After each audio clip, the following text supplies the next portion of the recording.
When I first saw this story, I thought it was real because I could believe it.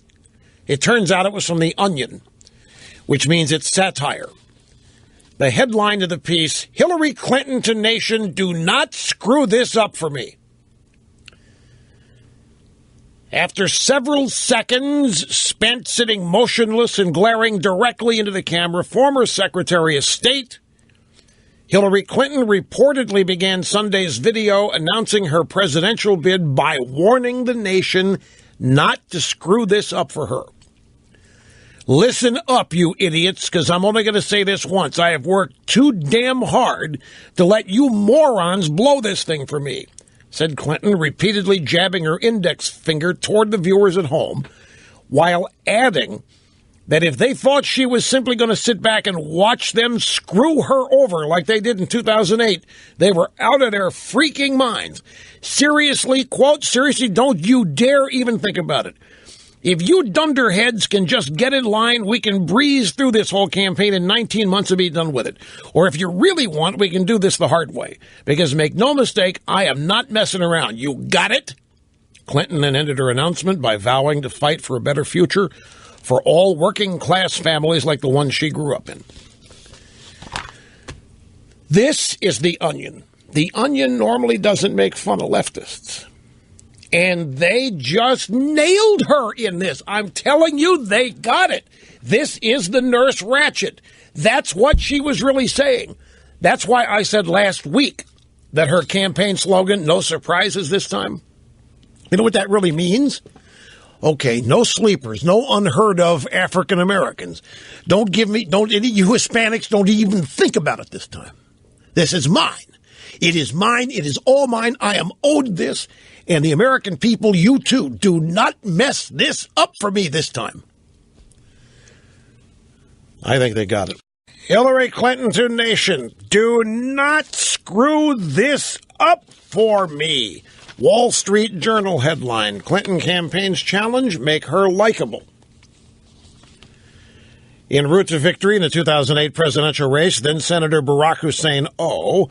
memorably described his chief rival, Hillary Clinton, as likable enough. The Clinton 2016 campaign, launched on Sunday afternoon, has set a goal for itself to show that she is likable, period. And to that end, her aides are planning a different sort of campaign this time around. Mrs. Clinton will be meeting with small clusters of voters in diners, coffee shops, and private homes, designed to make her look good and them look bad. She won't always have a prepared speech in front of her. Her advisors predict voters will see a less scripted, more disarming candidate than was on display 8 years ago. So they're going to put her out there in little 5 or 10 minute doses, hoping she can act. Without cards, without notes, without a prompter. Just little 5 to 8 minute snatches at a time.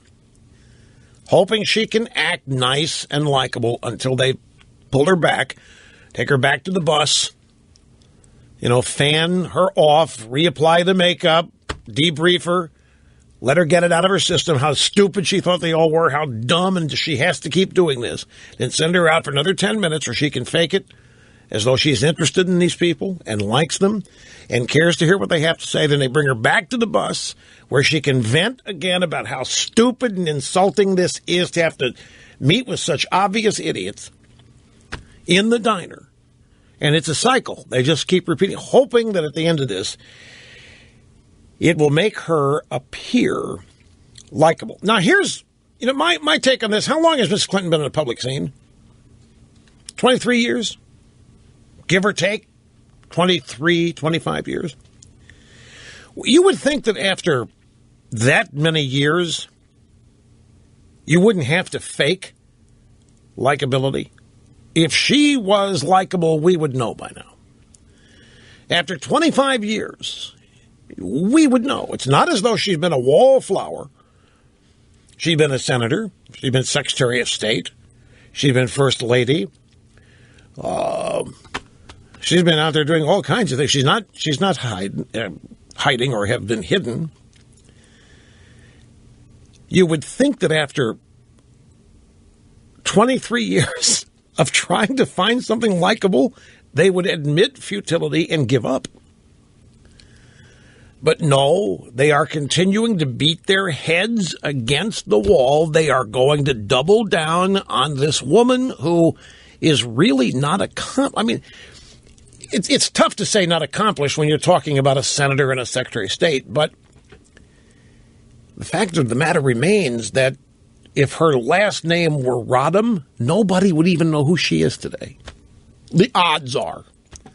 Certainly she wouldn't be as well known as she is if it weren't for the fact she married up. And you realize how that is anathema to feminists. Hillary Rodham today is, who is that? Hillary Rodham Clinton? That's why everybody knows who she is, because she married up.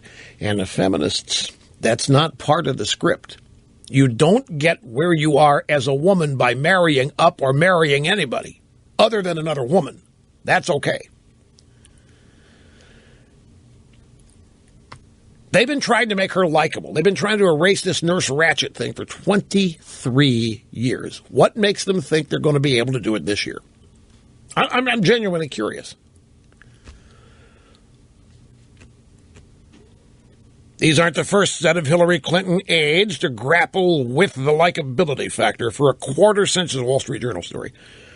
For a quarter century, Clinton's staffers at one time or another have cast about for a formula that would broaden Mrs. Clinton's public appeal and combat perceptions that she is an unsympathetic Nurse Ratched in an insane asylum. Archival records released over the past year by the Bill Clinton Library and Massage Parlor are dotted with memos from aides looking for fresh ways to improve her image. This is my point. They've been trying for 23 years. Why, after 23 years, do you have to? Why, after 23 years, do you have to make her appear likable? It must be because she isn't. Starting in 1992, when her husband first ran for president, Democrat pollsters sent a memo to Bill Clinton's campaign addressing the need to reduce voters' discomfort with Hillary and show that she is more than a tough political wife.